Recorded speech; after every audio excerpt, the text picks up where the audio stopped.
वहाँ सब मेरा मजाक उड़ाते हैं, कहते हैं कि मेरी मम्मी पापा मुझसे प्यार नहीं करते। यश भैया को गए हुए इतने साल हो गए, क्या कभी उनका मन नहीं करता कि वो अपनी बच्ची से आकर मिले? पता नहीं वैष्णवी, जब से मेरी शादी हुई है तब से तो मैंने उन्हें यहाँ नहीं देखा।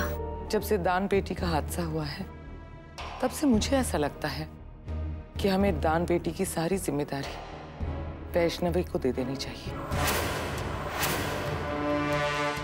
अब क्या करेंगे? बस थोड़ा सा इंतजार, फिर देखना।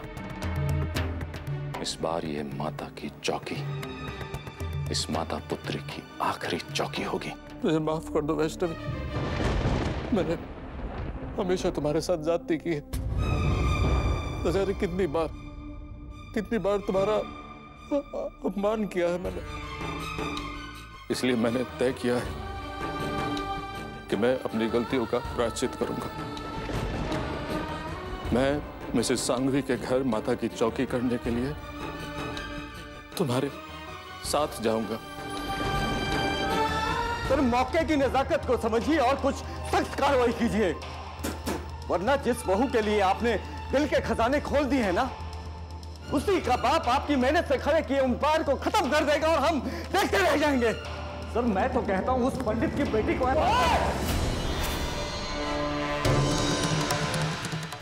मेरा घरेलू मामला है, दखल बर्दाश्त नहीं करूंगा।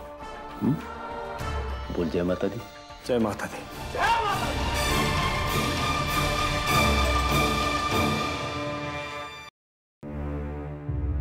वैष्णवी बेटा। हाँ, अभी आपने सुना? मोक्ष भैया ने कहा कि वो हमारे साथ माता की चौकी में आएंगे। कितनी अच्छी बात है ना? हाँ सुना बेटा, ये सब तुम्हारी भक्ति का कमाल है। मोक्ष बेटा, मैं तुम्हारे इस फैसले से बहुत खुश हूँ।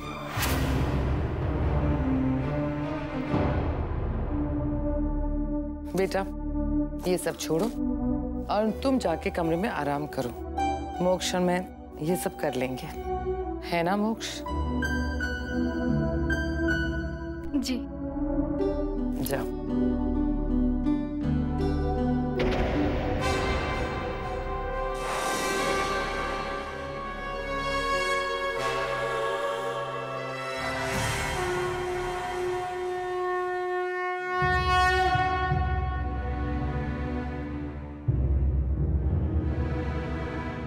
चलिए चलिए, मीटिंग में लोग प्रतीक्षा कर रहे हैं हमें।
यस सर, हमने बिल्कुल वैसा ही किया है जैसा आपने कहा था।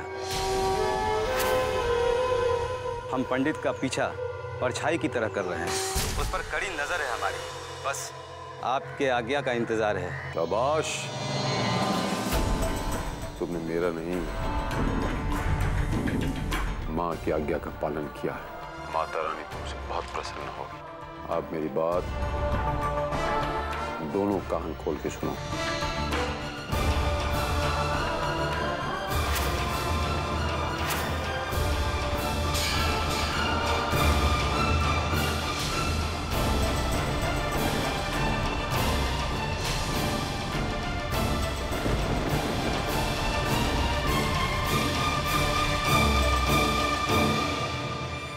आखिर तुम क्या करने की कोशिश कर रहे हो मोक्ष? अरे माँ, आप मुझ पर गुस्सा क्यों हो रही हैं? मैं तो यहाँ आपसे अपने बिहेवियर के लिए माफी मांगने आया हूँ। माँ, मुझे अपनी गलतियों का एहसास हो गया है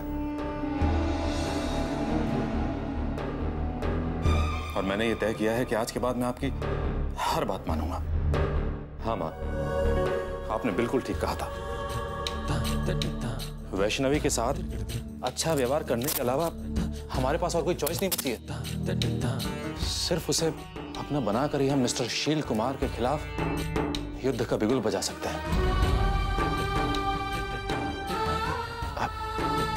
मां, आप मुझे ऐसी शक भरी निगाहों से क्यों देख रही हैं? मैं जानता हूं मैंने गुस्से में कुछ ज्यादा ही रिएक्ट कर दिया था, लेकिन अब मैं सच कह रहा हूं मां। आखिर मैं आपका बेटा ही हूं ना, मैं आपकी बात मानने से इनकार क्यों करूंगा?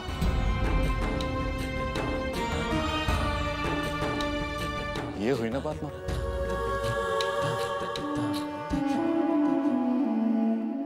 वैसे मां, एक बात बताओ, आखिर मिसेस सांघवी की ऐसी कौन सी प्रॉब्लम है, कौन सी तकलीफ है जो वो वैष्णवी से माता की चौकी करवा रही हैं?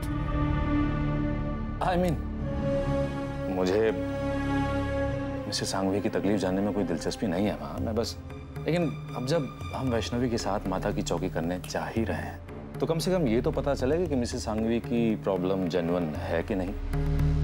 अब क्या है ना मां, अगर उनकी प्रॉब्लम वाकई जेन्युइन है, सच्ची है, तो हम भी वैष्णवी के साथ मिलकर उनके लिए सच्चे दिल से प्रार्थना करेंगे ना।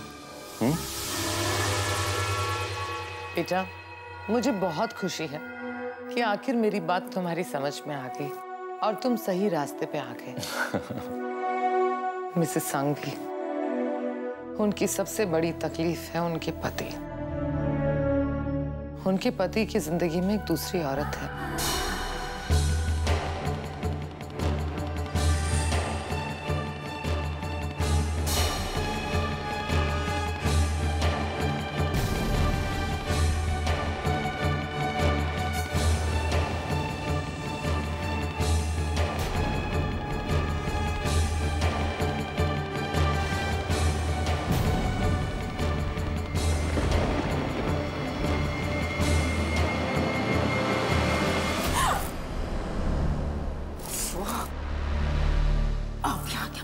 मैं तुम्हारा पीछा कर रहा था। मुझे ये जानना था कि तुम मोक्ष के प्लान का कैसे पता लगाती हो। आपने तो मुझे डरा ही दिया, मेरी चीख निकल जाती तो। वो सब छोड़ो, कुछ पता चला? जो पता करने आई थी वो तो पता नहीं चला, लेकिन एक बात का एहसास जरूर हो गया। किस बात का? यही कि आपका कहना एकदम सही था। मोक्ष भैया अपने प्लान के बारे में किसी को नहीं बताते। उनकी रणनीति और उनका निशाना कभी एक नहीं होता। पता नहीं गौतम, मुझे क्यों ऐसा लग रहा है कि जैसे मोक्ष भैया हमसे दोहरी चाल चल रहे हैं। उन पर भरोसा करना बेवकूफ़ी है गौतम, हमें उन पर नजर रखनी पड़ेगी। लेकिन तुम्हें ऐसा क्यों लगा?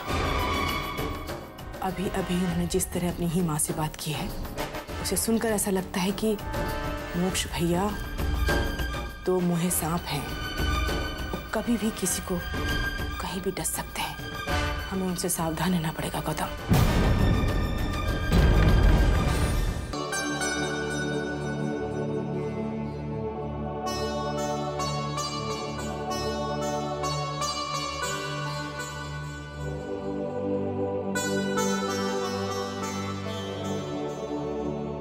अरे वैष्णवी बेटा, तुम खाना नहीं खाओगी? जी नहीं, वो अभी वंश आते ही होंगे, मैं उनके साथ खा लूंगी। कितनी देर कर दी है वंश ने, मैं अभी उससे फोन करती हूँ। जी वो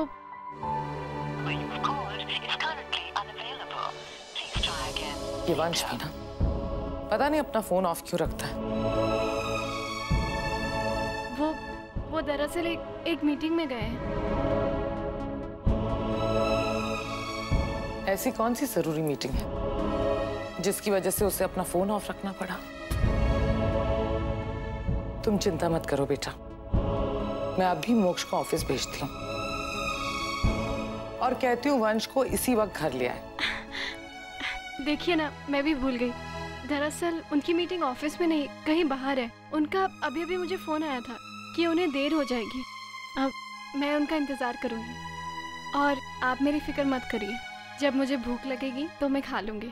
आप जाकर सो जाइए। वाकई में हमारा वंश बहुत किस्मत वाला है कि उसे तुम जैसी पत्नी मिली है। तुम उसकी जिंदगी में खुशनसीबी बन के आई हो बेटा, जीती रहो।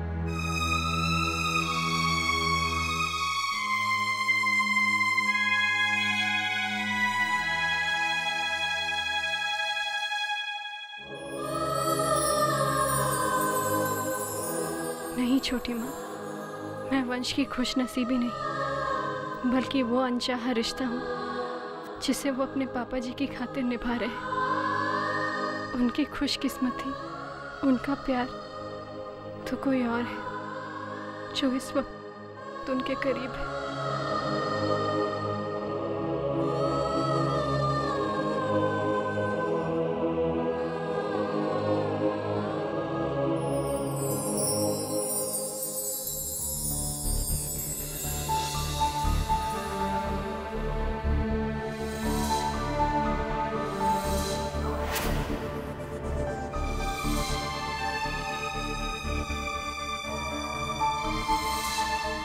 नताशा, कहाँ हो तुम?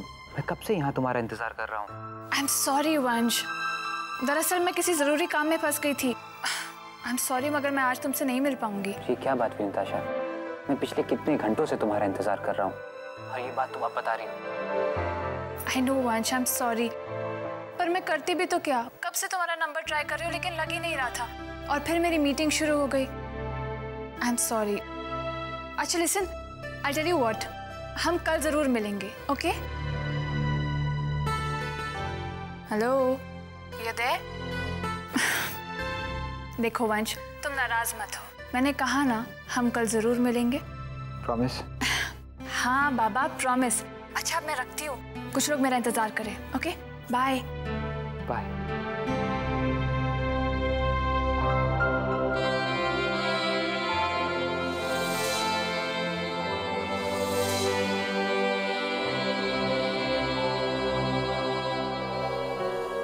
हाँ मूसा, जरूरी काम है, ध्यान से सुन। मुझे अभी और इसी वक्त गन पाउडर चाहिए। हाँ, गन पाउडर। मैं आधे घंटे में सपना बार पहुंच रहा हूँ, मुझे वहीं मिल।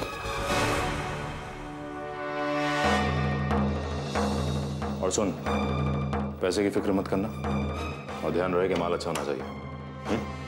चल।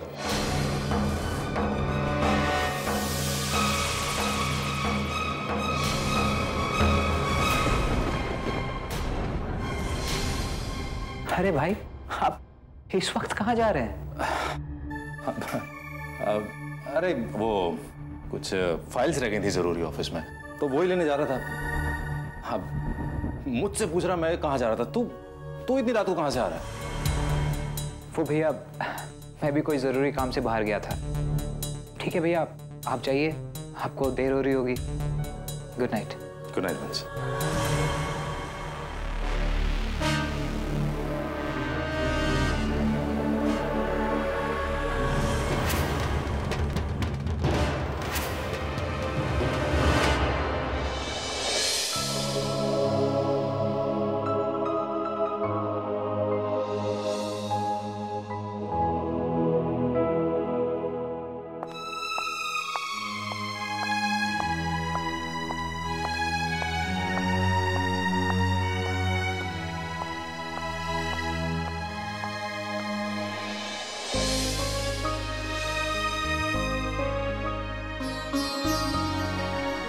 अरे तुम अभी तक सोई नहीं?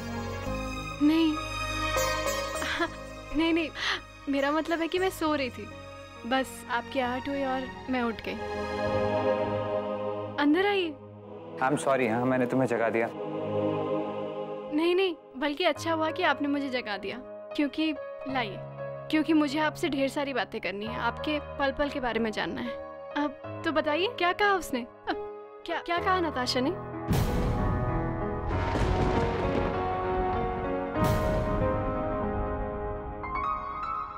बताइए ना। तुम सच में जानना चाहती हो कि नताशा ने क्या कहा? अरे ये भी कोई पूछने वाली बात है क्या? सच कहूं तो मुझे आपके पल पल की खबर जाननी है, और वैसे आपको लगता नहीं है कि मैं आपसे ज्यादा उत्सुक हूं? अब मैं कैसे कहूं कि आज नताशा मुझसे मिली ही नहीं। सारा वक्त उसके इंतजार में ही कट गया।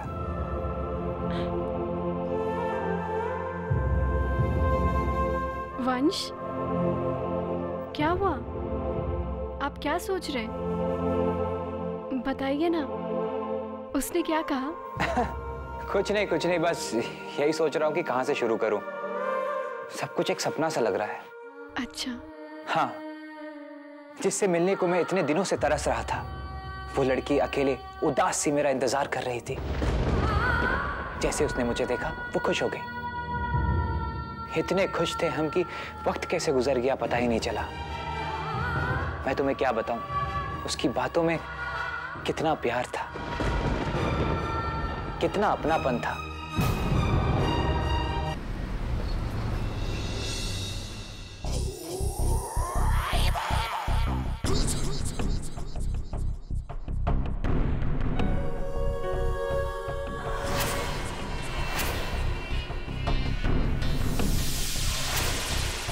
लेकिन एक बात समझ में नहीं आई बॉस, इतने माल की जरूरत अचानक क्या पड़ गई?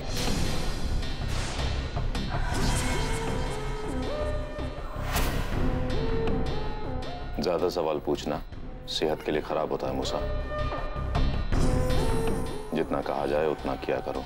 ओके बॉस, बस आपकी जानकारी के लिए इतना बता दूं, गन पाउडर एकदम चौखा है, चौखा। पूरे का पूरा घर उड़ सकता है, इसलिए जरा सी सावधानी रखना। अब तो निकल। Okay boss.